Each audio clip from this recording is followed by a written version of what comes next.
লাভ ও ক্ষতির এই ধরনের অঙ্কগুলো আমরা কত সহজ নিয়মে করতে পারি দেখে নাও। এখানে 1 নম্বর অঙ্কে কি বলা রয়েছে, 2 টাকায় 3টি হিসাবে কলা কিনে 3 টাকায় 2টি হিসাবে বিক্রয় করলে তার লাভের হার কত।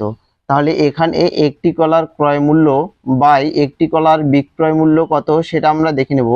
তাহলে এখানে দেখো 2 টাকায় 3টি কলা হিসাবে কিনে, তার মানে সে কি করছে, 2 টাকায় 3টি কলা, তার মানে 3টি কলার ক্রয় মূল্য কত, 2 টাকা। তাহলে একটি কলার ক্রয় মূল্য কত, 2/3। তাহলে এই 2/3টাকে উপরে বসাচ্ছি।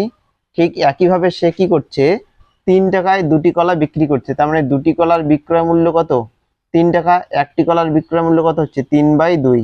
তাহলে একটি কলার বিক্রয় মূল্য 3/2। এখানে দুটো ভগ্নাংশ, এটাকে যদি উল্টে দেই তার মানে কত, 2/3 ইন্টু 2/3। তাহলে উপরে কত পাচ্ছি, 4, নিচে 9। তাহলে এদের মধ্যে ক্রয় মূল্য পেলাম 4 আর বিক্রয় মূল্য পেলাম 9 টাকা। তাহলে নিশ্চয়ই বিক্রয় মূল্যটা বেশি হয়েছে, অতএব কি লাভ হয়েছে, কত টাকা লাভ হয়েছে দেখে নাও। এদের মধ্যে ডিফারেন্স কত, 5। অতএব শতকরা লাভ যদি বলি তাহলে কত পাচ্ছি, 5 সে কত টাকায় কিনেছিল, 4 টাকায় কিনেছিল, ইন্টু 100। তাহলে 4 25 100, 25 ইন্টু 5 কত, 125% সে কি করে লাভ করে।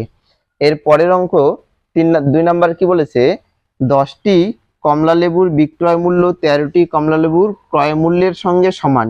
তার মানে 10টা কমলা লেবুর বিক্রয় মূল্য সমান সমান 13টা কমলা লেবুর ক্রয় মূল্য। অতএব আমি ক্রয় মূল্য বাই বিক্রয় মূল্য সমান সমান কি পাচ্ছি, 10/13। তাহলে 3। অতএব 3 টাকা সে কি করছে, লাভ করছে। তার মানে 3/10 ইন্টু 100। তাহলে এই 10 দিয়ে 100কে কাটলে 10 পাচ্ছি, তার মানে 30% সে কি করছে, লাভ করছে। ঠিক একইভাবে 3 নাম্বার কি বলেছে, যদি 8টি ফল 6 টাকায় কিনে 6টি ফল 8 টাকায় বিক্রি করে তাহলে তার লাভের হার কত, হিসাব করে দেখি। এখানে দেখে নাও, একটি ফলের ক্রয় মূল্য বাই একটি ফলের বিক্রয় মূল্য কত হচ্ছে। তাহলে সে কি করছে, 8টি ফল 6 টাকায় কিনছে, তাহলে একটা ফলের দাম কত হচ্ছে, তার মানে 8টি ফলের ক্রয় মূল্য 6 টাকা, একটি ফলের ক্রয় মূল্য কত, 6/8। তার মানে 6/8। ঠিক একইভাবে 6টি ফল কি কত টাকায় বিক্রি করছে, 8 টাকায়।